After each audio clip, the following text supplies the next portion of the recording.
And then you just hope everywhere.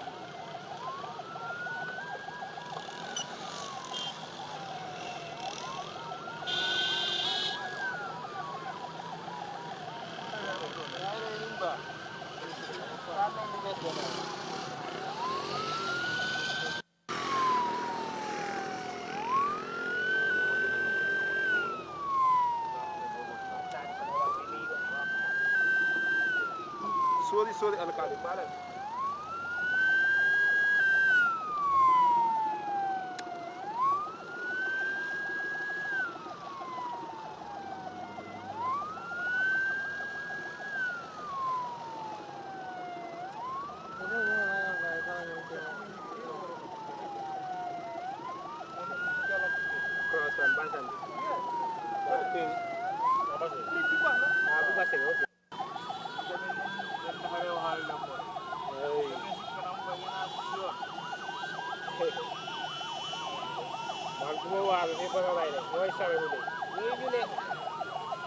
Sénégalais daw si yow wax be son amul ku ñëw le président bi wax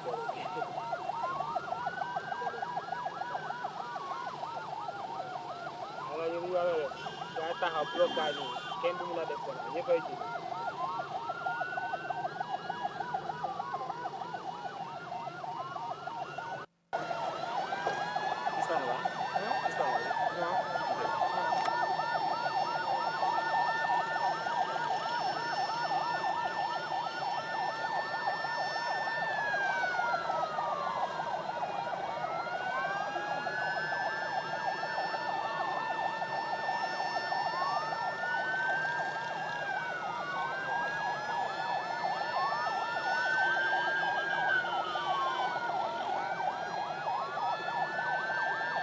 chat ya demal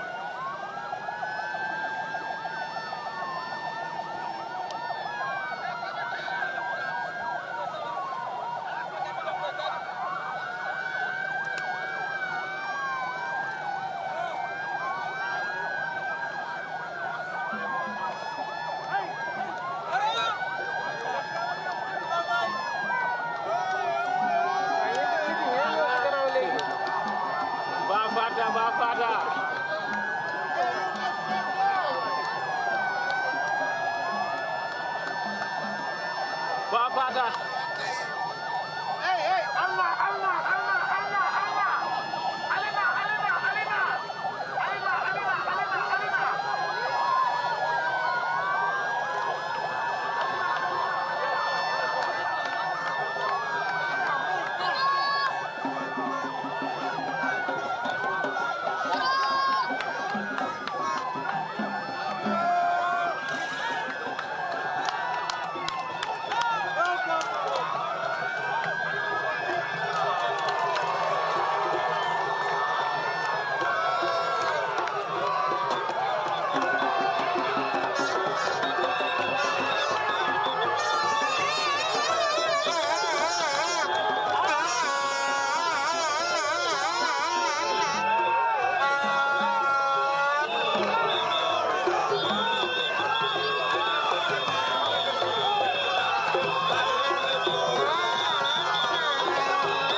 Babor ak Bubor yëpp tudde fa yàlla yónni fa yàlla mu dëkk ak Gambia Afrika ak àddina si wërngal képp loolu la doon feeñal ci ñaanam bi ni di moom Sefo Moro Jawla be Same Banko ba moolu be kontonna mu ne waa tundi Saame yëpp mu ngi leen di nuyu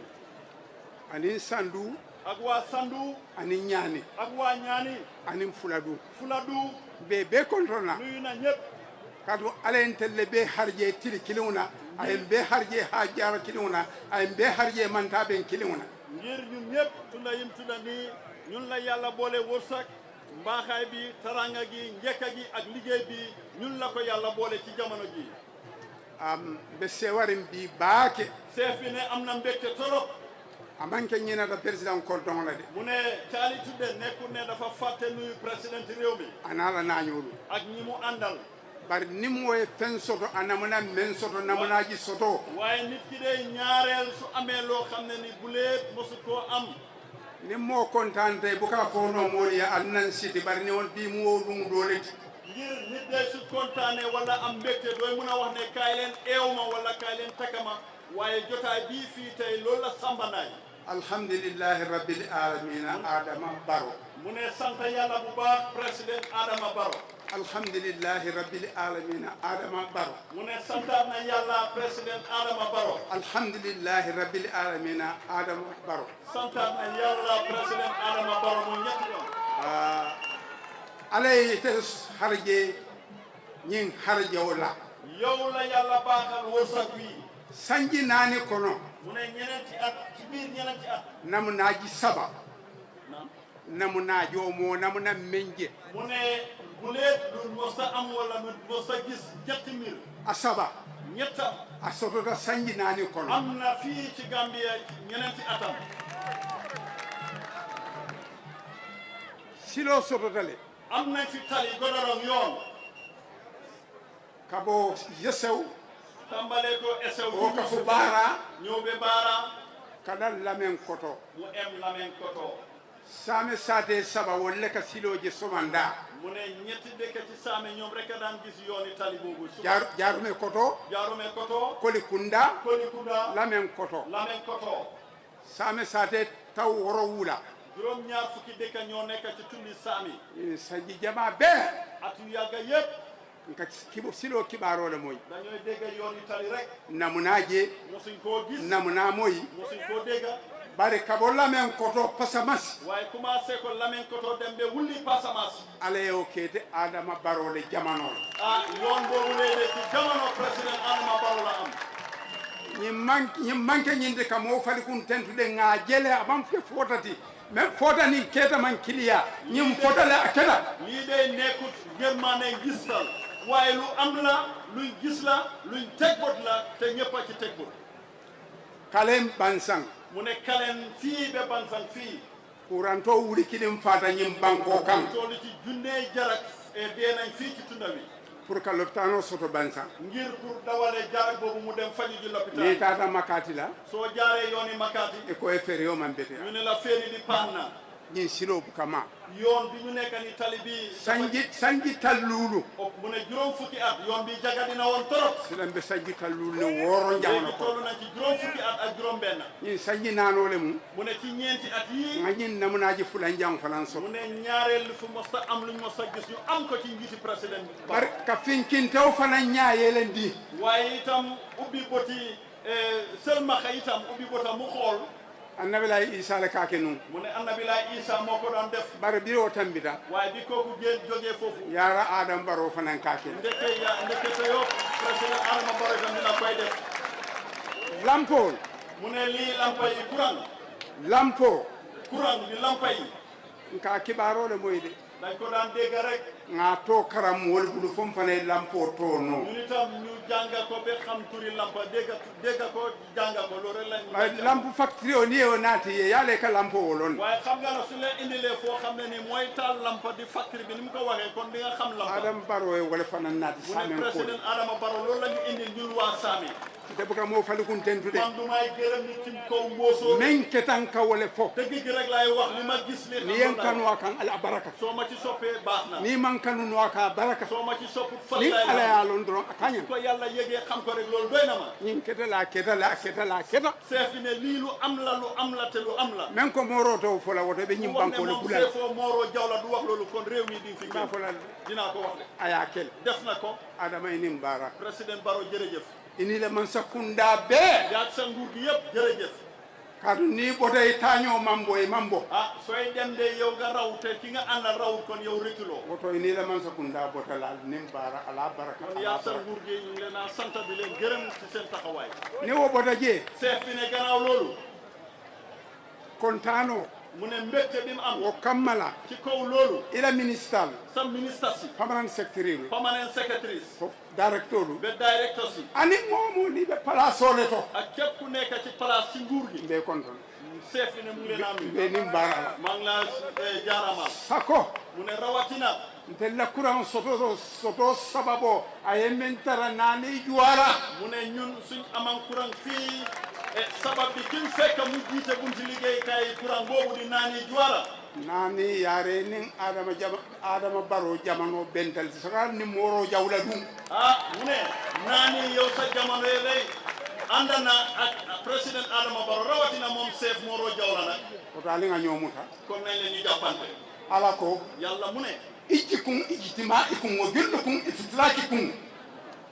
alla buñanin alla dawlo na alla tay kotota ta ñaato alla bi ñomuta la tenne naati ko te dum no la jam yàlla mu ne su ngeen buggee lim leen baaxal seen njekka ak seen tarang ak seen wërsëg mu ànda li leen yàlla nàkkal lim leen defal jàppal nante leen yéen bokk éene bi ngeen defee loolu du yàqu kiilaye kuma fulale ko mu ne rasul dafa wax ñaari kàddu ako la rahmatan minan nas la salamatan minan nas la salamata minan nas hadamadi o hadamadi mu ne rasul ne doom adama boo gis ite kana la hadamadi unu dama doo mun a rëcca kàddu loola làmmiñi doom adama ni finte ko ni koyte ko ni fin soo ñuulee ñu ne seetal Modou Diouf ni ñuulee nii ku soo xeesee ñu ne seetal daxa ba nu xeesee woto ite be men kela kon yow li nga def ak ala kama defar rek ngir yàlla anin kiila ak rasul wala jeero ñooñu seen gis wala fisiyata moo ëpp a njëriñ duniya bee je nafata la addina bi yëpp gis la loolu amul njëriñ yàlla gis ko xam ko moo ala am je njëriñ wala important yàlla fay la moo gën doomu adama di la fay ni sonta soo nangoo ko ala de atele man sote mais sangdi banko da ne yàlla de mooy buur bi sàkk asamaan ak suuf idu ibe londindi be silandin ala la te yaa ngi ragal yàlla boobu woto sakala muta ko kon nga yëg ne ni na tan jelayri je sila tan jelayri ya woto man sila ala la soo gisee njalaar mi yóbbu nit ñi de kon xamal ne yow ragaluloo yàlla jelayri e mune no ni ala ma faaya ke ni ala ma faaya faaka ka ke no lan la mun a li ci ndigal yàlla la dem kon njalaay mënalu la dara yàlla subhanahu woto janni be jelayri je la ala je kon balaa ngaa gis njalaay ri malaayka boobu laa yóbbu gisal yàlla mi wala importanta loolu moo gën a am solo adama nim ba président Barrow jërëjëf jama si hekatu mu ne mbooloo mi moo ngi leen a min jégal tata fem fo men tata men barama su ma waxee wax joo xam ne ni awut yoon mu am isi hakko boy maa ngi laa jégalu kontano tan bita dama am mbégte trop lemma ka ñante su ma ko emalut fii assalamu alaikum assalamu aleykum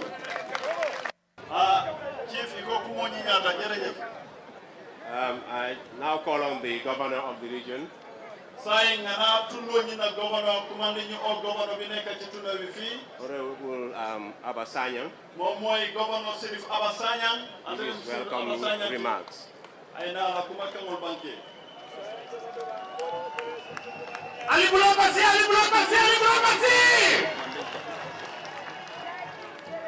أعوذ بالله من sana yàlla bu baax على تنتلا mu ngi santaat yàlla جارو سند كيلا صلى الله عليه tam sant وسلم yonent bi sallallahu alayhi wa sallam Your Excellency mu ne your excellency ka bilu wala juru ana la kontano tandila hadaba de wala jang mu ne tey mbégte bi fi am pour wan la kar doom aadama yi fi ngamre ye yiri wo yiri je jamme warta mo be selli nga santole ke jibe foog naa ne garab boo fi gis si kaw nit ñaa ngi fa eeg di la séntu sefo ya fu janne seef bi wax na ko men na mananke sami mu ne lu mos a am buleet men na mananke siara buleet lu mos a am si ebe wo damale ki kam loolu rek gaa def oto be tentula kon maa ngi laa gërëm be jayla di la sant be duale sima di yala la ñaanal fanu gudda be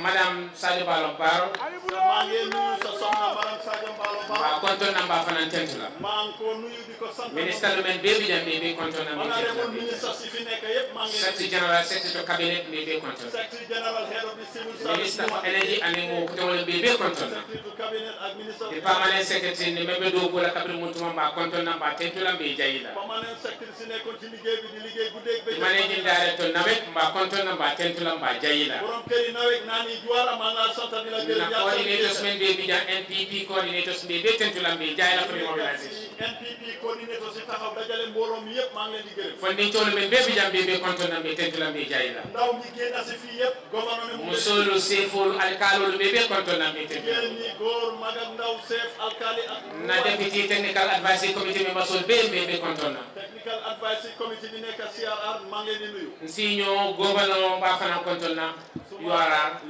Gouverneur bi nekk ci tundi Basse Samba Ba mu ngi fi maa ngi ko nuyu. Political mol men be bijan siaka mod Lamin Cham du be konton na. ñi nekk ci wàlli politique yi NPP bi Siaka Lamin Cham ñoom Boussano ñoom May Balde ak ñeneen gouverneur ne nuyu na leen. Ala ko de hadama dingo yàlla de mu ne doomu aadama naye ku kendo bara su defee jëf ju baax ni ma ate mo hadama dingo tentu nit kooku leen def jëf ju baax jooju soo ko gërëmul hanate ala men ka ko lañini kon moom yàlla mi sabab mbir yi ita tentinol doo ko santa woto ñanta na president tentu la de bi kon dégg war nañoo gërëm suñ président moro ya fujang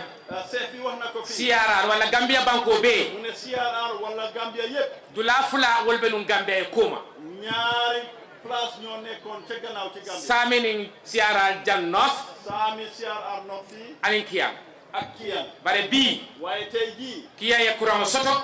Kiyang le am nañ courant ye silo soto dinañ am yoon itam su ci yàlla andee sami ye silo soto saami am yoon ifele be courant lo soto la ñu ngee ñëw am courant CRR sila jelle bi jam bi his excellency ye menke CRR ñaata yoon ñoo fi nekk yu président Barrow liggéey ko ma ne alinga hadama di mol tit nañ leen ñu gërëm doomu aadama andum alinga julojo te nañ leen ñu delloo ñu min moy ku kendo ke mu nit ki su la defalee lu a baax fuama wax ko a jo fay ko ala yo mari le kanu loolu la yàlla sant ala dum ko jongo yàlla mu ne doomu ni ma hadama di wala bara nyimma kanu doomu aadama bi de jëfam ju baax imajo no soo ko sopput mënuloo koo fay imajo no mënuloo koo fay a o tudete na ala loolu des na yow sa bara nyimma o bara nyimma ngir jëf ju baax joo gis anya taka jo daf nga war a fay nga jo jam ala ya bara ala ye jo nga defal ko yàlla fay la hadama di ya ke ya hadama di jo doomu aadama defal la teranga nga woto yo excellency la joro do be nyaato inshallah excellence sa besi pay mu ci kanam woto mba fala hadama di mol be membe siara banko kanjam bi wax waa siara ñi fi nekk ñëpp al fele yéen a ngi nii his excellency fele président Barrow ngi amda ali alla kontano tandala le bi foog naa ne wane ngeen seen mbégte ay tolmen tu jam pour nga maral la jang ñun fi bàyyi pour ñu ilif leen mbala do ko ke kan aliyele seen liggéeyam lañ leen di defal kunum ay menke mbe yo jale démba lim def ñu ñëpp ay sango kontom banko be kan ñu faatule yëpp na dugal seen kër yi sa tawol men ya lonko ti ñaaro so siara dëkk yi nga xam ne ni yàqule nañ ci ka siara bonam balangal kana commencé ko balangal ci ay be jibi atate kontom ila ti ñaaro defal leen masawu leen to ñaataba anin karanta ba jang ko ñaataba ak fii suwala kuwom amam futanoje ngir dafa guddeew mënu fa àgg anin bi bengo ak jotaay tey bara ay molu wulindile kontolu kana futema waaye eggati na ay ndaw ñu egga dem ngamera ibebe ñim bendulale jang naa ñooñu leen ñoo ñëpp sa faale ko be talal male dinañ fa kala tiñaro jibe gis seen yàq kay tandi akata his excellency bala ñamen wan leen nim métier président Ba comme ala kano ay men sot atelier ko banko dingol comme yërmaane bi mu leen amel yéen ko doon atelier be marde banko be la gannaaw réew mi yëpp moom moo ko nin alimentoro soto su ngeen amee jafe-jafe amalongal fe yëgut ko ko bani ala lete kon loolu diggante ma ngamira aya longa al fele waaye foog naa yëg na ko ak yéen ka tunne wonte dol telu la fe jam ngir ni ko noonu duñ taxaw mba fola dinaa ko wax atitano bala ngar kuno ni ko dee du mënoon a dem atitano ni farafinya la kuno du mënoon a dem farafe ka dum be yala silo kalamta kamina ni sa bank ñëpp xam nañ ne South Bank la to yo excellence mbe tentu lambe jay yo excellence ñu ngi la sant di la ala ma kanu sondo modi lan nan se jono ñam yàlla ñu yàlla may police wala ñintel la fenna fewalon semen ke no loolu lañ la mun a denc yemme ngo men ke ñim be ngo fangatu jambe jola la insha Allah lépp loo def ci jotaay bi fii dinañ la ko delloo ni ala na la kila son taw joro do jele jama ko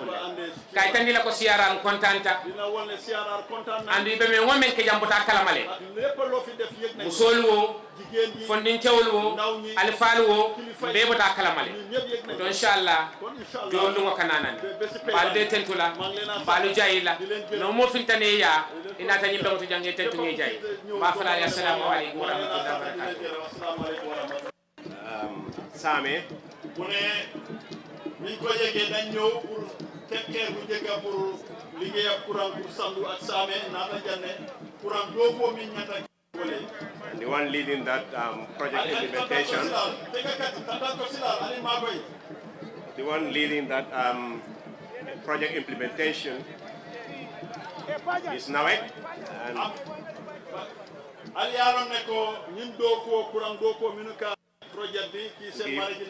his statement on this occasion.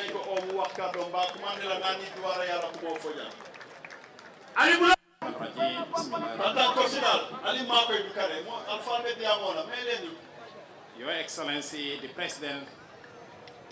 Mr. Adam Barrow. Your Excellency, Banco President Mr. Adam Barrow, President Yomi Adam Barrow.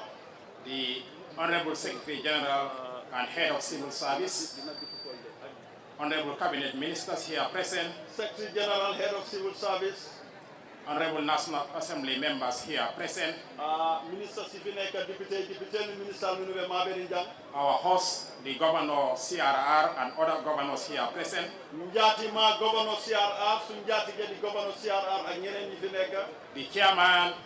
Nawek Board of Directors and other board members here present. Sirantio Nawek Board of Directors. The contractor MBH Power and also the consultant. Contractor MBH Power and in London Minumata do Kola Niko Saitu Lige Bogu. Security chiefs, members of the press, distinguished guests, ladies and gentlemen. It is indeed an honor and privilege for me to witness this laying of the foundation stone for the Laminkoto Diabugu 30 kV line electrification project in the district of Same in CRR. This is indeed a significant milestone in our quest to provide access to electricity countrywide by 2025. Your Excellency, this project is co-funded by the World Bank, the European Union and EIB as part of the Gambia Electricity Restoration and Modernization Project at a total cost of over $8 million US. And in Gambian dollars, that is over $200 million. The contract is awarded to MBH Power. It's an Indian company that is based in Nigeria. And the contract was awarded to them through a competitive bidding process, which is in line with the procurement guidelines of the funding agencies. Your Excellency, distinguished guests, the objective of this project is to provide access to over 46 communities in Same and Sandu districts in URR.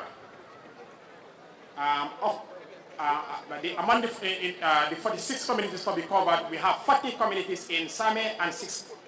villages in Sandu district. This is a historic development for the people of these communities, as this will be the first time since independence to have access to electricity. Today's event is symbolic as it marks the launching of the noble and ambitious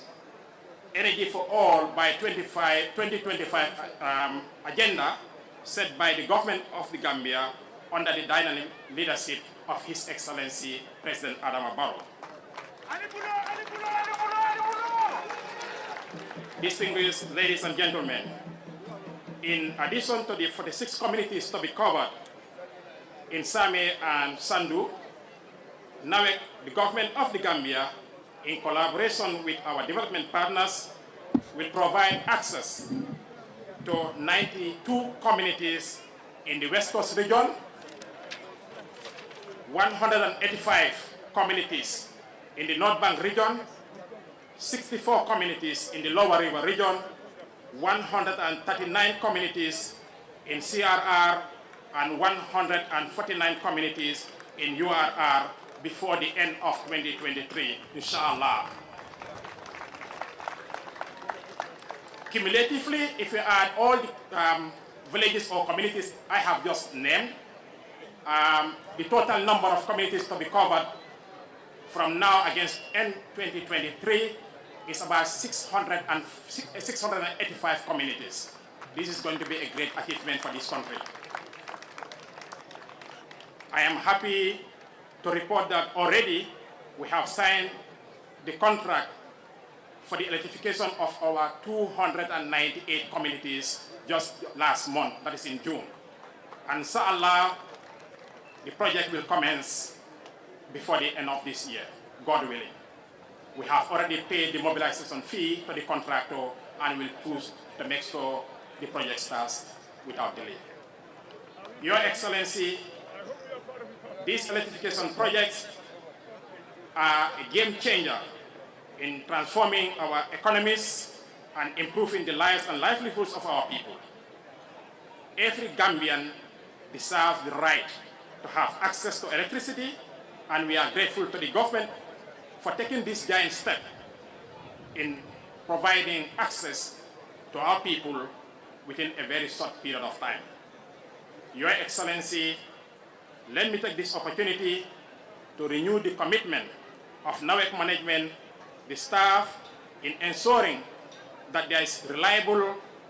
quality, and affordable electricity service countrywide as enshrined in your government's National Development Plan, which we call the NDP. We will continue on our reform agenda in making NAWEC financially viable and to be among the best electricity companies in our sub-region. Your Excellency, distinguished ladies and gentlemen, the commitment of NAWEC staff is unquestionable, as evident by the prompt actions taken in the last 3 days to restore power and water supply to the affected areas as a result of the windstorm. So I am very proud of the staff of NAWEC. Keep up the good work. Gambian people really appreciated your effort. It would not have been possible without your commitment. So as your MD, I am grateful, and let's keep working together. The sky is the limit for all of us. In conclusion, let me take this opportunity to sincerely thank the World Bank, European Union, EIB for providing the necessary resources in helping the government of the Gambia to change the lives and livelihoods of our people. I will also take the opportunity to thank the President, His Excellency, and his entire cabinet for giving the energy sector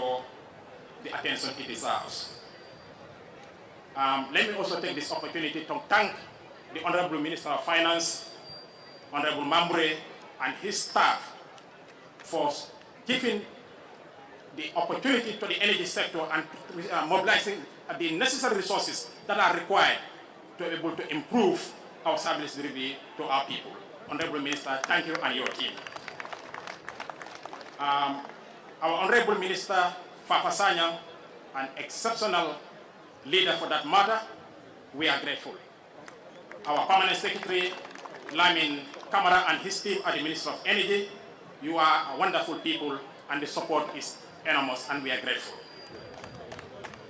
Our JAM project team that is implementing this project, this is a unit that is dedicated to the implementation of all our projects in terms of electrification in this country. And believe it or not, for the past years, they have been doing a very, very good work for the country. Thank you.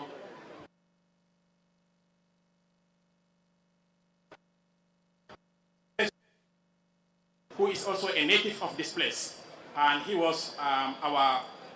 project coordinator, the JAM project coordinator before then. And now his name is Demba Jallo. He's a native of Same. He's from Karantaba, Fulakunda. Demba was the project coordinator before, and he has really contributed to our realization of this project today that we are about to lay the foundation stone. So Demba, thank you very much also for your contribution. The entire management and staff of NAWEC, I'm grateful. Thank you very much for the hard work. Finally, to our organizing committee, this event would not have been successful without your tireless effort. So thank you very much, and prepare for more laying of foundations and also inaugurations in the future. Thank you, everyone. God bless you all. I'm Yamaro dita ko kuol Kenya be lari nyami bari jama rahmano siata na bading mandika kam folal bijang surwa kam folal bijang serer kam folal fanam bijang serero kala dola dal yalon kodi bari nduma le mite wolem na mbari malti na bading fulolu yamaro dita pour nga ko ñu sutiandi pour isa faham ka ñu be nata wala bari tole tamu ko min ka fo tubabu kan wala ak wajibiyata pour ya faham Monsieur Bamen Fulbe, Moju ko woni haalde do ko do woni simen haaldi e jolfe English men ba haalde pulatan Fulbe kadi wonbe ga be nana ko be kalta do ko lolu taxna dinañ ko jema gattal ci ñetti lakkay yi mu gëna gaaw lolu wadi ha men rabina halaka e haladi tani mo anduda dum rabida min bota diyamo la jam wolem nani juarati banajin daye to nawe ki fi joge don wax moy borom keri nawek di nani juara ibro hala on woni nani juara on woni dare to nawek on won inde mu woni nani juara ako asewota bake ala doku dula to yala mimu nawekti anim alfal minu marata jela o yo weltima do ligata ko won wiite do nawek e ke mawbe be gonde to ko o weltima amna mbekte trop ci turi nawek ñi fay liggéey mim jité ci wali programme bi aka min foten wolam ñinti ko bi be wañimbe na bere folo min lala pour sami kata sandu ila courant la soto a bere folo min be lala lidi jotaay bi ñu daje fi pour nak tekker bu ñëka pour tunda sami dembe sandu ñu am courant di jël ben yoon lolo ñu dajale fi o wi say men kawri do hande o dental ko men balina kaaje folo kulle courant mo andula wala sami wala sandu on wari dental ga president ari ministre cabinet e yimbe pamana secretary di fon rendi diga wal on kaaje folo han ako ñimu do ko kuma balete pour banko mo le courant soto ay banko be si janning 2025 mu ne li liggéey la boo xam ne ni mébét la pour liggéey courant bi daj réew mi yépp fii bi atum 2025 o ko liggéey waddo mana liggéey waddo important bay anneji ni komin para do 2025 leydi ndi koynay kato kala do nyaada njiya courant e huba do hule mi yalon ko kodoto dollar kodo million sey ye wole contrat ko di compagnie le ka fuye ko MB Power indian non la compagnie dolem pour ya do ku bare be sabatiri Nigeria la liggéey la boo xam ne ni xaalis biñ cey war a dépassé na toll ci juróom-ñetti millions yi dollars di xaalis yi America contrat bi ñi koy war a liggéey mooy MB Power di compagnie bu nekk ci bu India ñu nga toog ca Nigeria o we gasi ko mbokki compagnie o do liggéey million ji jetati compagnie ko Nigeria be ngoni be ngasaloɓe liggana men o project amen e leydi ndi ako ñing do ko ñi naketa sate tan nani ni woro wolbe kurango sotola sami kata sandu o ne liggéey o si wonima capande nayi sare caye kebata kurang iwado haya ha sandu liggéey bi su amé su ñoo taxawal ni ñen fukki deka ak juróom-benn dinañ am kurang digante sami ak sandu te nak nawek ak nguuri Gambia ak ñi leen di jàppale ñoo ci taxaw be gis ne lu tollu ci dina yokku ci juróom-ñen fukki deka ak ñaar yu wara am courant ci tundi West Coast o wi government Gambia e nawek kambe hawti be renti be golla o golle project mo anduda ko courant ya ha caye sapo e tenay dum fo ko leydi wondo ko keba courant diri Kerewan banko ma fon la North Bank region sate keme tan seyni lulu témèr ak juróom-ñetti fukki deka ak juróom ci tundi North Bank moy Kerewan hede North Bank Kerewani caye sapo kemenin tan seyni lulu témèdere e tabande jeetati e joyi on caye heɓata courant North Bank e sare amen ya ha hede toon do ko ñim fanan sate tan nani woro minube Mansa Konko tundo to juróom-benn fukki deka ak ñeneen ci tundi Mansa Konko caye sappo e japande e jeego e joyi wondono tundi Mansa Konko area ɓe ngal ɓe heɓat courant o project liggéey courant bi témèr ak fanweeri deka ak juróom-ñeneen ci tundi CRR sate keme tan sabani nani ñim tundo to mimu CRR arti temedere capande tati e joyi heɓata o tundu siyarar koɓe tawata courant URR sate keme tan nani anin kononto URR temedere capande nayyi ɗo heɓata courant o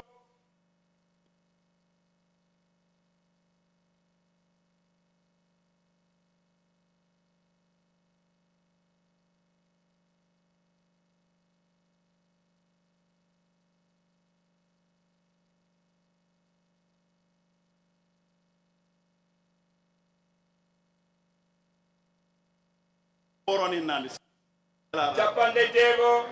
e nayyi ɓe heɓat courant project o aka contanta baake kañi yitannalla ko ñin contract o tubab karo min mbota min kono June e karo ñin kono le ya sign e pour CRR LRR ani West Coast region o contract June ko men giɗi ko on lewru nder rewru o ɓe signi o contract ɓe balle o waɗina o project courant o aɗum sate keme fula tankolonto nin sey ña téeméer ak juróom ñeent fukki dëkk ak juróom ñettala ñetti tuna yebbi am courant meɗe ɗiɗi e capanɗe jeego on heɓata courant o tundu o fof kuma la sudiya fe nani ko courant o la soto o mu tunkuŋola yelamandiro doleti bankola feero yiriwa lando mi yalon ko national development plan mi yalon ko président Adama Barrow la masakunda yo wole landi aɓe denni wole la o heɓugol courant leydi ndi ko waylugol leydi ndi yara yeeso mo annduɗa e nder national development plan mo annduɗa président e Laminkoto ko on plan ɓe mbaɗini he leydi ndi nda leydi o yara yeeso o courant e hen aɗum toña ñin courant o la soto aɓe molla baluwo ni la fanko ñin na yiriwa la falale aɗum haɗamaɗiŋol la ñantolem ila buñalem ka courant onen jiise soto gonga heɓugol courant leydi ndi ko nawrugol leydi yeeso nawgol yimɓe yeeso o kamen cellal o courant heɓugol mo nafa mum gasata ha yimɓe mune liɗi amam courant nak akala ak yellefi nit ñi pour ñu am courant bu doy ak ndox mu sella ci réew mi fii te loolu tax na nag loolu la président Barrow gis ci loolu la soobu nee na mu ngay gërëm nguur gi commencé ko ci président World Bank EU ak ñeneen ñi nga xam ne ni ñoo ci jàppa gërëm na itam ñiy liggéey ci nawek ne mu ngi leen a sant di leen gërëm jàmbaar fàkk te dëggeen bi yàqu-yàqu bi amee nelewu leen toogu leen ngeen taxaw jonn pour gis ne li ci yàqu woon yëpp ci courant bi ak ndox mi ngeen réglé ko seen managing director ci turi président ne mu ngi leen a gërëm nawek doo kulal allah ñaaton ko yàlla tentuka jayi kabiri ñin tiñaaro keta suutanin tili alme la allota katikaje ko katabake courant o seyta a ñaama a yaalu tentuka jayi wala anin fanan mansakunda fasar lalu e démar lal président lo office oto ministre alu sako ministre of finance bi mata nafulola anin moɓe mi e buludu ñin ko ñin kono anin fanan ay moɗo fanan tentu mi yalon ko jambanko ɗiŋolem ñin ɗo ko ñimɓe datila wato min na min mum mbadi mati dembati ay kata ku bake ñin projet o ñin to aya tentu aya jayi a alde tentu fanan allah maɓewla jang e ka duwa ñin projet o min mbina datila allahu taala sa timmande kayra kono eyo development plan e o demba ko haali ɗo ko ɓiɗɗo leydi ndi o dari darde moƴƴo mo annduɗa walli yimɓe leydi ndi no courant o kulle o wawata nawrude yeeso e courant o heɓono probléme wattu yewtuɗo kono nani joala office staff uji maɓɓe ɓe dari ko yaawi noon ɓe walli yimɓe ɓe mbatti courant o ha courant o yeehi normal yimɓe koɓe jiɗi ko nden nani e staff makko on jarama e Gambia e ligge courant e nawgol yeeso leydi ndi ko ɗum woni anni e meɗen on jarama in his apologies for not being able to attend. diyamo min mbindala min ɓe sirin tubab du banko la kafuba e EU ale ambassadeur le ñantanala bare man nano bare ay mo kiina mo foti haalude on woni mawɗo wonɗo ɗon EU tubab mo anda on yeeso on foti arde haala ɗo kono Allah ñawani o wona ɗo han. So next on the agenda would be entertainment, and I'm taking a break now. I'll call on Siaka Jata. Okay, going to take charge of that. Siaka Jata Kumandi. Thank you. Welcome, Siaka.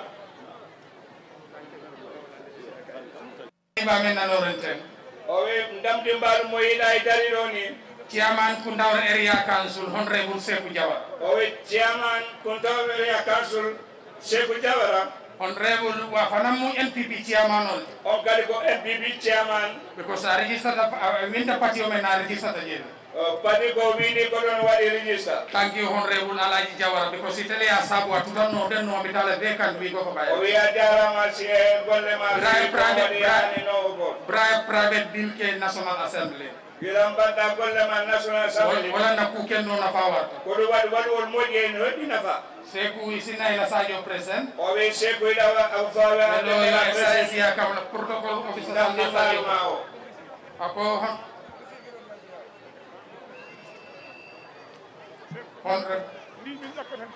Ako Honorable Minister of Tourism and Culture. Minister of Tourism and Culture. Kamera lata ni sajo sekule adi. Ahmed Kumbaba Oka. Yo president bukan janjian no ani politiko. Oye president politiko. Honorable Sidi Jai ngara bengo kema film. Bismillah. Bismillah, Honorable Sidi Jai. Salmina His Excellency President Adama Barrow. Salmina Debo Mako, Lady Sajo Mbalo. Miro Salmina Secretary General Head of the Civil Service. Miro Salmina Minister of Fof. Miro Salmina Governor Honorable Serif Abasanyang. In the Central River Region North, Central River Region South. Kanye URR, Meren Geta Governor no Bete. Deputy Governor Mako, he contribution Mako. Miro Salmina Regional Chairman Alaji Maudo Toure, Alaji Bubu Drame, Kanye Alaji Saj. Mi Salmina Sefuli di Fof. Mi Salmina Kala Constituency Chairman, Kala Ward Chairman, Kala Constituency Executive Member, Kala Regional Executive Member, Ward Committee, Village Committee, Kala Monganduda ka a committee NPP do koina ha kato mi Salmina. Menen salmina ne kala gondo National Executive Member NPP. Miro salmina alkaloji di fof. Miro salmina kala gardo do. Da ande ka politicien najo mbaka civil servant. Menen ma salmina te ka an jibinande URR kan he CRR. Menen salmina jalibe be. Miro salmina journalist bebe. He inde President Adama Barrow kan he National People's Party ono fon salmina ma. Men belti mano bete. Akoy kontaan tabela men na Honorable Sidi Jai. Men jetta lamu His Excellency President Adama Barrow. His Excellency Adama Barrow ya konton. Lamu de ako mansayade Touba ko wi Touba bor ko lamu ko puri ko lamu ko yimbebe he pour yimbebe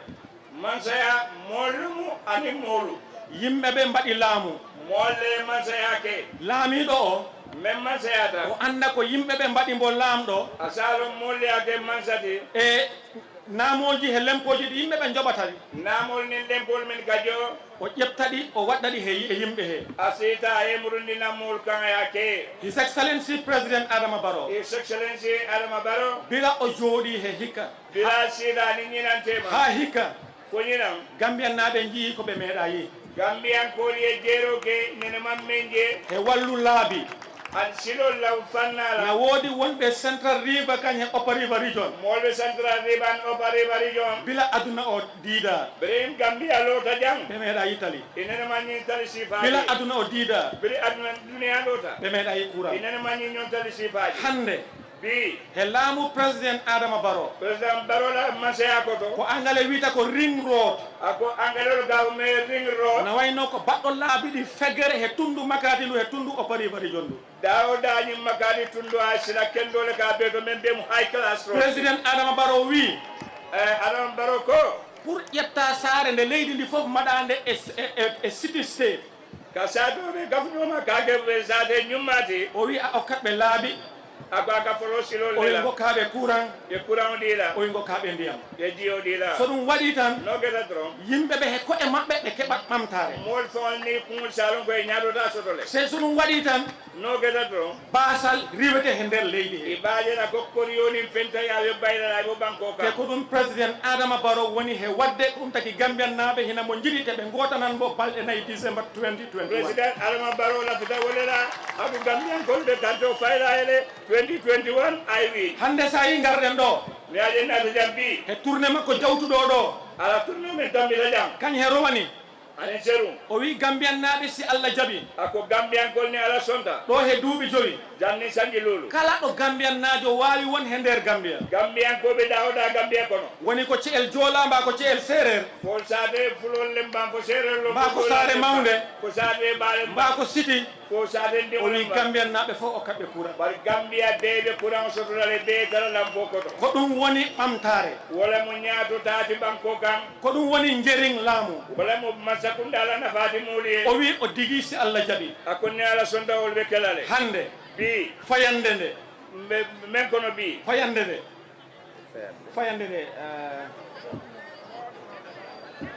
kindi ako kalero nyin nde huɓɓanoma biri kalero nyin amala nde faƴi a fajuta hende ɓuura hande aɓe norolale o ari ɗo pour central river region nord anata central river region nord o lenna hayre pour ko ganduɗa ko courant o ko ɗum woni universal access to electricity ay banko ɓero landi bi même mo universal ti même électricité o digno en courant ay courant ay lahidne noon ko ɗum addi mboɗo hande bi anata o lahiɗole ti kala gonɗo ñaani dia momoɓe ñaani dia opa salum lowa salum ñaani haɗa jogui guese courant e pol gas paade courant e naɗon fota rew he guesa maɗa he ye courant yaaloyla sayra kunko kono on mbi gokkama belnitare ko angal wiyta ko compensation pour electricity mbo président Adama Barrow okata compensation o lon président Barrow e men naati ali pour ñaatota ani yiri o nden noon laamu président Adama Barrow oto président Barrow la ñaato kaya ko ɗum woni laamu pour développement wala développement o ti ñaatota ko ɗum woni laamu pour ndemoji laamuji ɗe joɓeten ɗi naftoren ɗi naamol men gajo ñim banko kan aka wolle murundi kan nafa ñim banko kan te central river region ɗo central river region jang président Adama Barrow ko joni ko e hikka président Adama Barrow e siyo men keñina en keeɓi ko ɓuuri ujunere classroom he nder central river region na wuli kilen soto men tambira na central river region kono jang kulle ndiyam ne ko noon jiyola ko wole mu aduna Allah o fof duniya be ɗi duuɓi tati sanninano sabo caɗele balaɗe Allah nattini woni ñaw corona o nattini aduna Allah he ni kole amen nada corona courant duniya be kala gonɗo ɗo momoɓe jang haɗa jogui fayande e kalero soto haɗa jogui debbo ye muso soto caɗele ɗe a tinande président Adama Barrow okkima maaro okkima sukur okkima diwlin okkima kalis tahina ara kadi imam kole ya kalamuta président Barrow ay mano dila ay tulo dila ay tombe dila imam kole ya lon corona la kole ya to nyimba ko e sengo politique la karo président Adama Barrow ko makko tan wawi en okku développement adam male sin sono nyaato tala nyimba ko ka président Barrow président Adama Barrow hina en okki jam ado ay kayro din na kilin Gambian naɓe fof hina cuusi laamu ngu hina mbo cuusi hina mbo korma hina mbo jiɗi Gambian gol hanida man sakundanya ila fitaman sakundala meni lefta toñala e ɓeɓa noma fana président Adama Barrow hina okki fof jam ɓaya kayodi bankodin ɓeɗeɗa nden noon ko ɗum tagi 2021 wayatinna 2021 en jii o voter registration baɗɗo gani voter registration o men gueten en jii United Democratic Party UDP ngajele United Democratic UDP heɓe ɓorni black e fimmal ɗum black heɓe mbaɗi ko e maɓɓe machineries e fanke machinerie heɓe taaro he ce'e he akoɓe yahay kandula kala Gambian najo Gambia o Gambia yiiɓe heɓe ɓorni black heɓe natta ɓe mbiya an wona a Gambian najo ka Guinéen najo mba ka Casamance najo mba ka Sénégal najo ega Gambianole manque Gambian kadi emo Sénégal en golde emo Guinée golde emo fenken golde action maɓɓe mbo ɓe mataw is the height of tribalism ela action o fana game yida wala mu tribalism jiya neɗɗo hombo wojji mbiyambo ko a Guinéen najo yemo yaɓe wuleri ko ɗum futankol jiyambo hombo ɓawli mbiyambo ko a joola wona a Gambian najo yemo defindi kayite mu jolalti fota Casamance jiya neɗɗo o haala jolfe mbiyambo yawdo Gambia yaw Sénégalais mais surwa foye kayite makke Gambia ko mais heɗa waɗe aduna ko United Democratic Party watta ɗum ɗo te enen fof en Gambian naɓe ɗum tagui président Adama Barrow homo welti ƴette carte mo ɗon e gokkote wala dinna Democratic United Democratic wolle kañum kijang président Adama Barrow 2021 alingan nakato kafuñoma fay MPP e bonkola Cairo e la mo ganduɗa wonani président wonani councilo mais ala manque councilo da manque présidenti hombo taaro mboma yenne mboma ƴatto woɓe mini nela ɓe nanila o wima yakkumo carte makko de e la carte o ɗi wala président Adama Barrow humni ɗo ƴoñe o président Barrow ay kese ala ɗimo political ƴoñe ngala ɗo e jam politique o ñoo kese jam Gambia jam Africa Cairo ko National People's Party kañe président Adama Barrow Cairo ni nafa lafta walla da président Barrow ɓe Barrow wala thank you very much Sidi Ndiaye wala na yeke party wala spokesperson aya nole aya ge aya no o ya jara masiri nya ko wadi wadi man national deputy tulo ko sobe ya tinya sobe abu katuno fijindaru gonnata sobe gonnata fijindaru joben tukulor atel sina le folo ko fo joben tukulor de ndara on piya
President Bukaje kamera naja na jali solar President Bukaje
Alitalia watu tatale Samenkol alia kele alia damo kele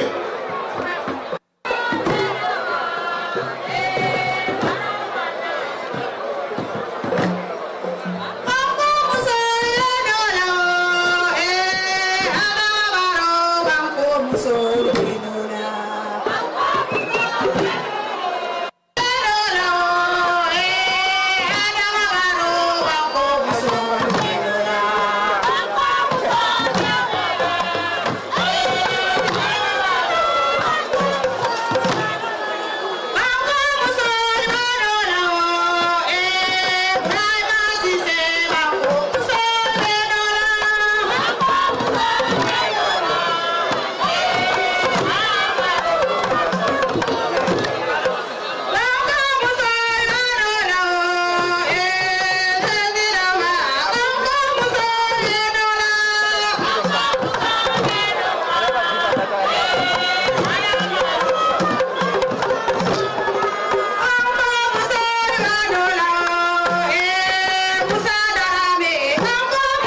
Thank you. We eat and the musole to funding.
Solar.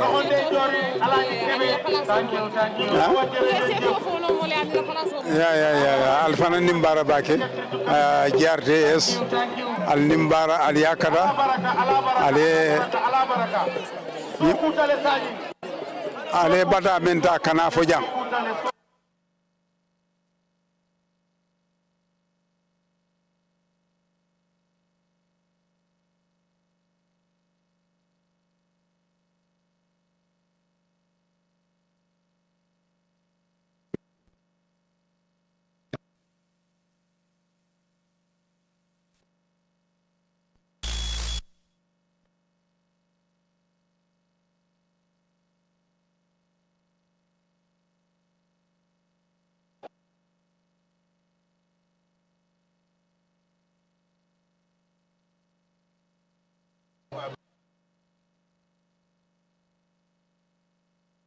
Foro botan wayatin na ko ngaje ko kumo nyin tonya ya tel silang jikita nyin na fanan ko ning ala kirtala kuran nyin ninga soto ay banku kota molu na fa nyame jikita ko abem fanan na fa la wanya wala kontano war kadi nibe dibo ko no bota dibo ko yanta ala tentula yo wayatin na ko nje kontanta tel jarti esin kolla al sano al mamu nyinenka al mamu la ngani wala lot lalong para fankata ali bat ka president dan nam fojang odon telefona men so contano to sa itenda la samen ko contanta sharar ko contanta sharar not sate kembe sabale sate muang e sate tang anin saba sharar south sate kembe saba sate muang ani woro sharar mu be sate kembe woro sate tan saba nin kononto sharar be awarta bake yo bar ning ala ake jam fanan tombo wolo kono ko ebe kurawni lonci la jande fanan abe kala ka pero la jang o fana musame fana alhamdulillah lati banko nyinka kato chef banko lulu wala be nyin karola chef banko woro be nyin karadola akata chef tan ninkilin ni ala ente fanan harje wolo kono abe lonci la jang o to nyanda kontan lele I am honored. Content alama ali ali bulo me do koto. Thank you very much. Your Excellency, sir, MBH Power is committed to deliver this project before the stipulated timeline with a view to bring smile to the benefiting community of the smiling coast of Africa, the Republic of Gambia. Thank you very much. Thank you and God bless you.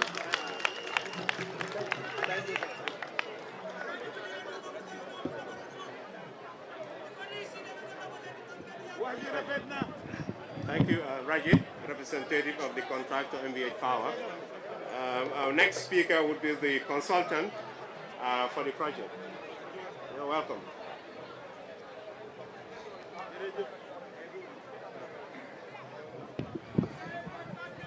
Your Excellency, President of the Gambia, MD NAVEC, the RUE representatives, the World Bank representatives, all people of the Gambia. On behalf of the consultancy company that I represent, Mercados Arias International, I would like to extend our gratitude to NAVEC for the confidence they have placed on us to act on their behalf as owner engineer, representing and assessing NAVEC. We're learning and building the technical capabilities of the team alongside the project. We have been present in the Gambia for a few months, and our commitment will extend for the following 2 years, where we are also acting as supervisors on the erection and the installation of first utility-scale solar photovoltaic project and the reinforcement of the main transmission lines and infrastructures in Great Banjul area as part of a more ambitious project to renovate and enhance the electric power system of the Gambia with the assistance of international financing institutions. During this project, Mercados Arias International will act as NAVEC extension in the field, supervising the work of the contractors and ensuring that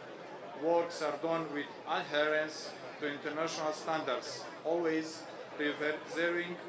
the environment and surroundings, while observing that the needs and the rights of the population of the affected communities are preserved. The project will cover the electrification of 275 communities in the inner regions of the Gambia, divided in 2 phases, the first one of them starting today with this ceremony. It is with great pride of the Mercados Arias International engaged that this compromise with one NAVEC to aid in their ultimate objective of increasing the Gambian population access to affordable and reliable electricity services in the country. We would like to thank you again, the NAVEC and whole people of the Gambia, for this opportunity and present our commitment to cooperate jointly success of this project. Once again, thank you for entire people of the Gambia, and I wish you best in the future. Thank you. Unda Nyang KMC Mbay Jey Banjul Alaji Sadi CRR North Maodo Touré CRR South Andesal President Oleni Afghanon Nati Be His Excellency Prime Minister of Petroleum Thank you very much, Master of Ceremony, my Permanent Secretary Kamara, Your Excellency, the President of the Republic of the Gambia, Mr. Arabaro, High Excellency, Madam Sajom Baro, colleague Cabinet Ministers here present, Secretary General and Head of the Civil Service, Secretary to Cabinet, and all permanent secretaries here present, contractor, MBH Power Company, the consultant, the chairman, deputy chair who is representing the chairman here, board of directors of NAVEC, service chiefs and head of institutions, advisor to the Minister of Petroleum and Energy, Mr. Pamoudou Sarr, Governor, my brother Aba Sanyang, and Deputy Governor of West Coast Region, all current and former National Assembly members here present, Chief of SAMI, and all other chiefs here present, Alcalde of Kalen, and all the villages around, all traditional and religious leaders here present, the press and the media fraternity, distinguished ladies and gentlemen, Assalamu alaikum. Alhamdulillahi Rabbil Alamin. Alhamdulillahi Rabbil Alamin.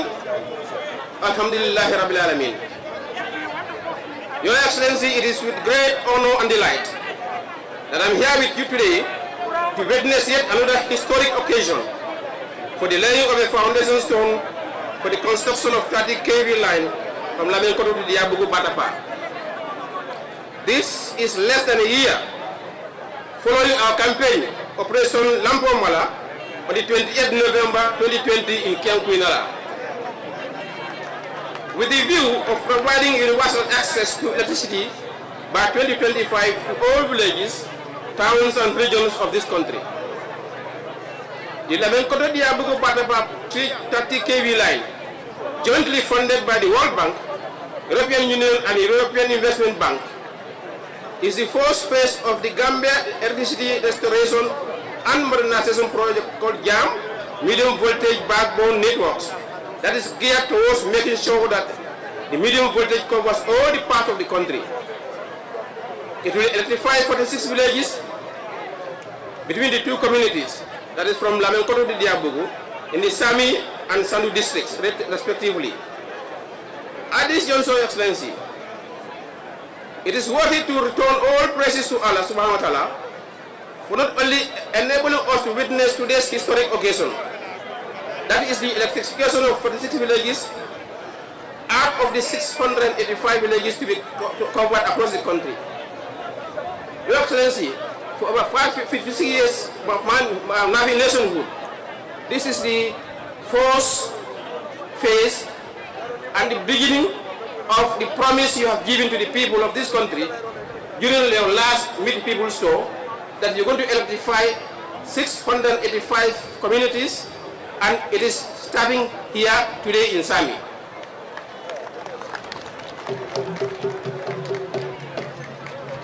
It may interest you, Excellency, ladies and gentlemen,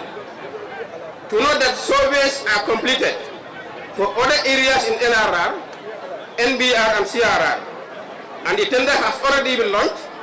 for the many villages under the JAM project. In essence, what I'm saying here is that we have already launched tender for other parts of the country.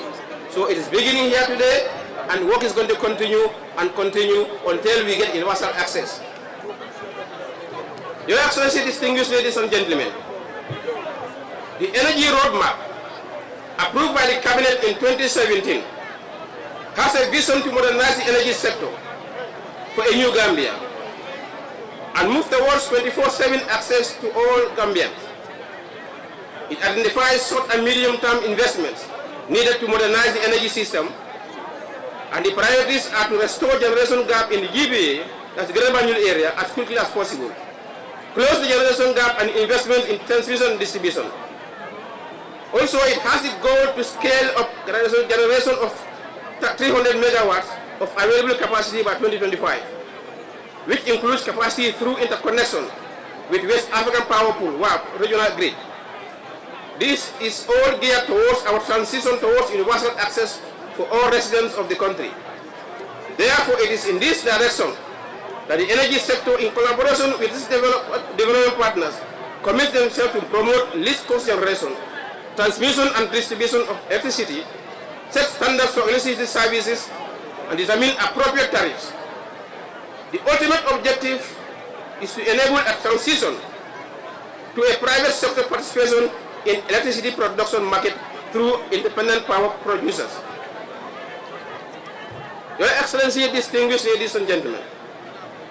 I am pleased to mention that all these developments could not be realized without the invaluable support, visionary leadership, and exemplary guidance of His Excellency the President of the Republic of Gambia. I also wish to recognize the influential support of my colleague cabinet ministers, the staff of my ministry, management and staff of NAWEC, the board of directors of NAWEC, and the project implementation union of NAWEC. Our sincere thanks and appreciation goes to the World Bank, European Union, and the European Investment Bank for the financial support, the media for their coverage of the energy sector. Before I conclude, I would like to extend my appreciation and thanks to the organizing committee, through my permanent secretary, for their efforts and inputs in hosting yet another successful energy event. Distinguished ladies and gentlemen, the energy sector, under the guidance and stewardship of His Excellency the President of the Republic, is committed to creating equal opportunities for all players interested in the development of the energy sector that highly and positively impact the lives and livelihood of the people of the Gambia. However, the sector remains to be challenged with the difficulty of acquiring land for project implementation. On this note, we are appealing to the communities for their support and collaboration to achieve our universal access to electricity by 2025, which is the target of our extensive electricity master plan being finalized this month of July to replace the electricity roadmap 2017. In conclusion, Your Excellency, I would like to once again seize this opportunity to thank the Minister of Finance and Economic Affairs in facilitating our resource mobilization efforts, our development partners and donors, and all other stakeholders for the institutional support and collaboration. Finally, Your Excellency, I want to thank the Board of Directors of NAWEC, the management of NAWEC, and the entire staff of NAWEC for the rapid response to the emergency situation we found ourselves. 2 days ago, the rainstorm that damaged extensively and intensively our transmission and distribution infrastructure. Your Excellency, the NAWEC team mobilized very rapidly and very solidly And I was in close communication with them throughout, 24/7, together with the board of directors. And alhamdulillah, they were able to restore, although we still have work to do, but the team did a recommendable job to be able to restore energy and electricity and water supply to many parts, if not all, by now. So on that note, Your Excellency, I want to thank you all. Badi wala fe men fala ko jam fala. Ya lo ko ning karbo ba ko damendo. Kumo ba siya karandi mo bulu. Ba be damendo karbo ba ko lo rinja. Sa la fe menna. Wala mun jogali besi la moy. Ning karbo ba di yamuta. Kumo ba tele bulu. An kumo fa ni dum ba tele bulu. Odo silla moy ala. Ngani on bala. Ana men ngale timam bango gang I même promise mbake kan say ba fole ka ba kelen anu ngay falle kay femo fe fa ka kele anya fe mbot lo bi ay même fo afela bo kam bi alhamdulillah.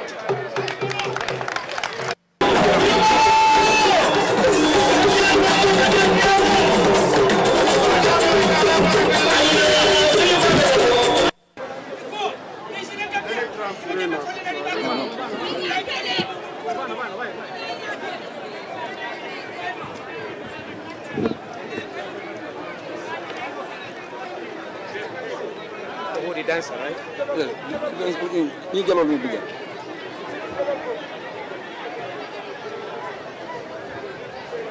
Honorable Cabinet Ministers,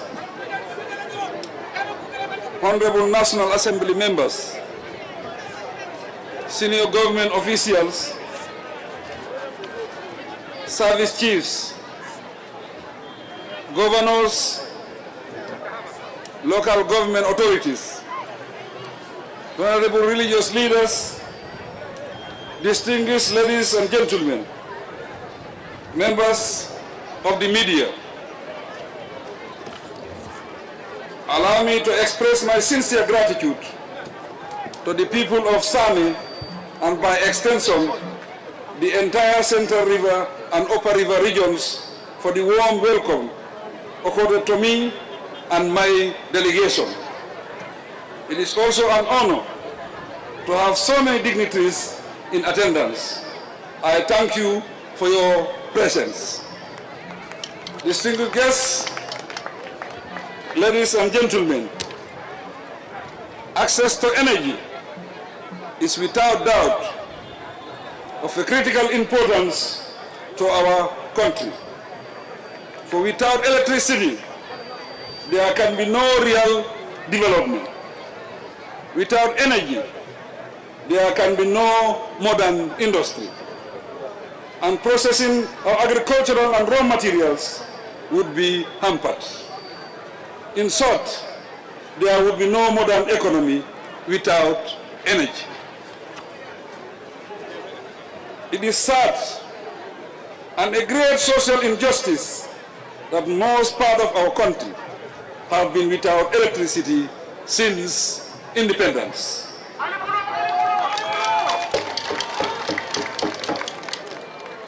Thus denying them an essential aspect of a comfortable life. In 2017, when my government came into office,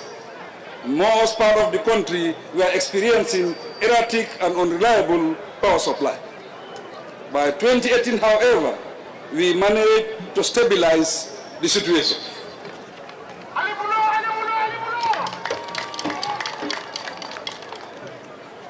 We have since made appropriate policy reforms and have made significant investment interventions in the sector to meet the country's electricity needs. Against this backdrop, today marks an important milestone in respect of realizing the government's universal access to electricity objectives in the drive to electrifying the entire country by 2025. We are here to launch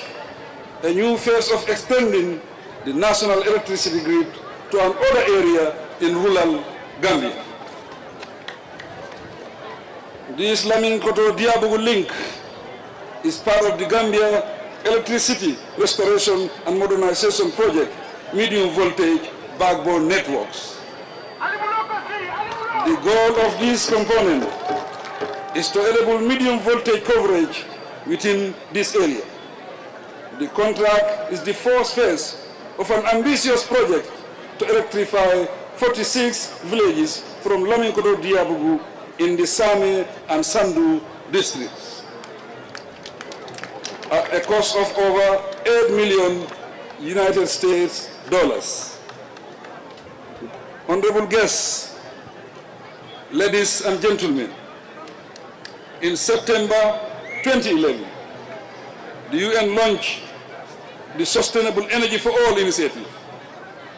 This is a multi-stakeholder partnership designed to attain universal access to modern energy services and double both the global importance energy efficiency rate and the share of renewable energy in global energy production. It is also one of the 17 UN Sustainable Development Goals, SDGs, and forms part of the 2030 Agenda for Sustainable Development adopted in September 2015. Even in the absence of these global initiatives and targets, my government recognizes that energy is a crucial factor for sustainable development and poverty alleviation, as well as for addressing key global development challenges confronting us. I am happy to state that, therefore, that the Gambia is on course to achieving universal access to electricity by 2025. In fact,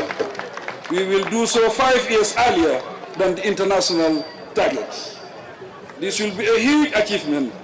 and it illustrates my government's performance in the energy sector. I assure you that energy will remain a critical cross-cutting issue on our economic development agenda, because we recognize the vital linkages between energy and health, education, food security, foreign direct investment, poverty reduction, and climate change, to cite a few examples. Despite the notable progress and achievement realized in the energy sector within a short period, there is no room for complacency. We must sustain and build on our gains by maintaining an enabling environment with the right policies, institutions, strategic planning, regulations, and incentive for private sector participation. Furthermore, we will continue exploring both on and off-grid solutions in our universal access to electricity campaign. Distinguished ladies and gentlemen, it is obvious that the rural area has been grossly disadvantaged by inadequate supply and access to electricity. In spite of the high cost of providing electricity schemes to low-populated and remote settlements, we consider it the right of all citizens to access electricity regardless of their residential area. As part of our all-inclusive approach to development, the provision of social and economic amenities to our rural dwellers is a highly ranked priority to enhance and improve living conditions. With this in mind, nothing will deter us from providing such services, be it economic, political, or other considerations. Our focus is on the impact such investment will have on the lives and livelihood of our people, irrespective of where they live. Distinguished ladies and gentlemen, guided by this commitment, it is heartening that from 2017 to date, access to energy has increased considerably in the country. I am happy to note the difference electricity supply has made in many small villages on the north and the south banks of the country. The government is proud of this achievement, and I encourage the Ministry of Energy and NAREC to accelerate efforts to cover the rest of the country. In the same vein, I urge the Ministry of Energy, Pure and NAREC to work together to create alternative options like NAREC grid. In this regard, the economic potential in innovative financing and implementation of mini-grids and solar home solutions is quite encouraging. Accordingly, we will continue to explore low-cost power sources to make electricity consumption affordable to all citizens. Before concluding, I must thank the World Bank and the European Investment Bank for funding this project. We are thankful also to all relevant stakeholders for their support and collaboration in making this event a success. I urge the contractor to deliver quality work within the agreed project schedule. Distinguished ladies and gentlemen, it is my singular honor to lay the foundation stone for the Laminkoto Diabugu 30 kV line electricity project. I thank you for all attention.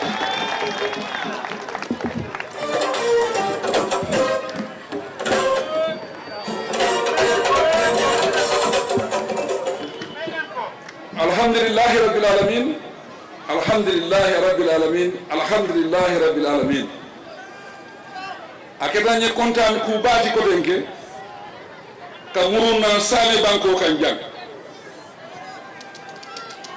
sefo diamu to jang bari ngamira samen kol kabirin na to jang 2020 mid the people to na falle le ko denke muruna nan samele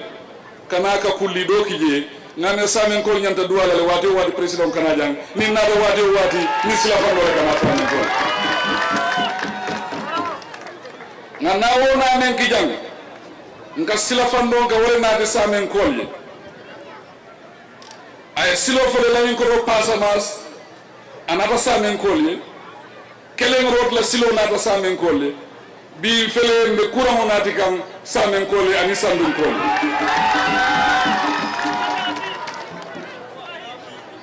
nini momo kachara Gambia ko ka fele diamo siata bari nga fa mo lele ko alinga diamu la bula ye diamu do ko la le continue nga na do ko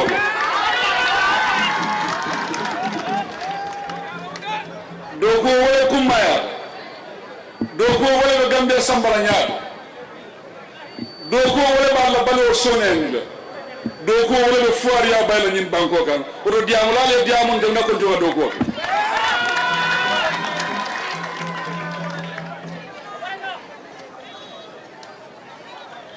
nga promise la nunca fa mbe courant nat la jamme aketa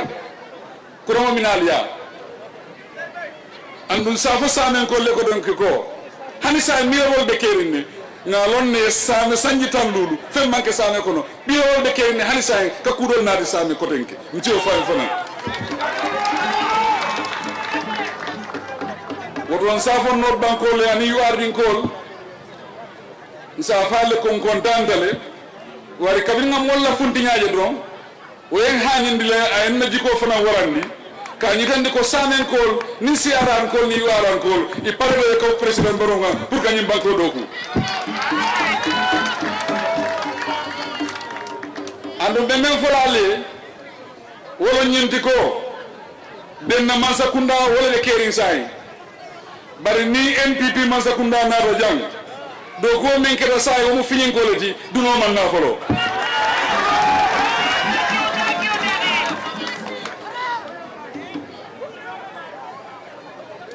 na sefo diamu do ala kirza men na wodro no wala be kala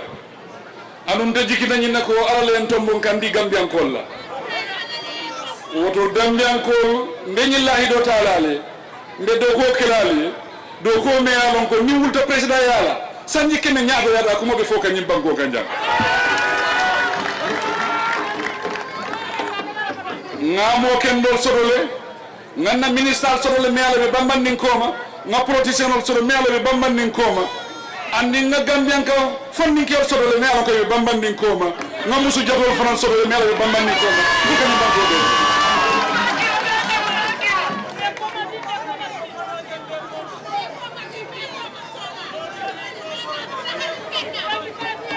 President Barrow dronte doko kenola na minister dronte doko nyin kenola député dam mante doko kenola fontel gandam kol bele kafu ngake bakilin fakilin dinga nyim banko doko no bari sosoro de keri nyin banko kan ye President Barrow ko nyaawo nya bari kafa man doko ke ala masakunda man doko ke esa lon ka fo nafigi ala woti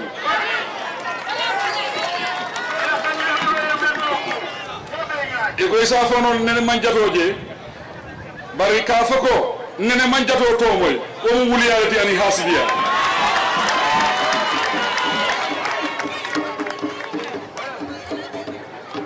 woto sanen kol sandun kol anin fuladun kol la ranin nako on the 4th of December ikan toni ne nyim bankon kanjang ika le president o so me ala buka hayi ale president o so me ala ga buka biam ale president o so me ala ga mankarang ale president o so me ala ga kasinole bari on the 4th of December wonu ndekuni ne nyim bankon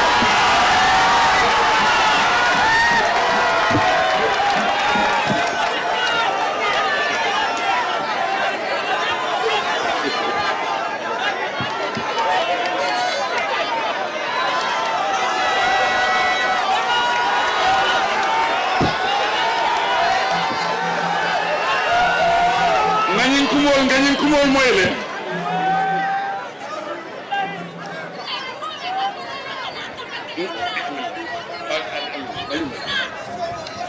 alila moy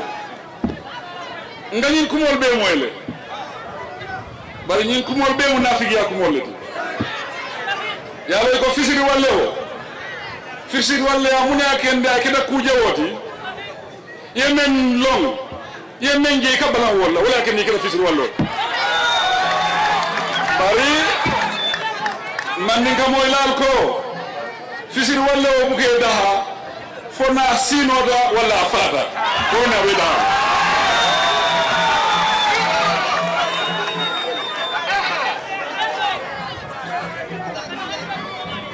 bari president me alon ko aka sinole ni woy nyen dokol beke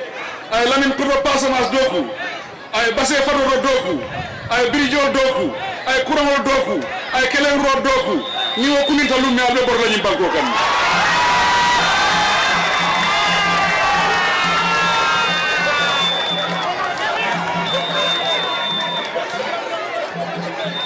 ndeku mo jam fandila so kutale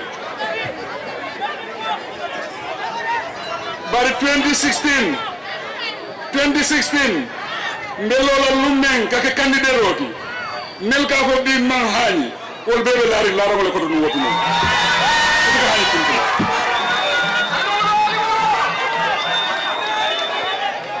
bari salon ko murome samo kanate ni ko umro de sisa kanate la sala wuli ala woti hasibi ala almba ko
Nigeria witnessing surge in cholera cases amid COVID-19.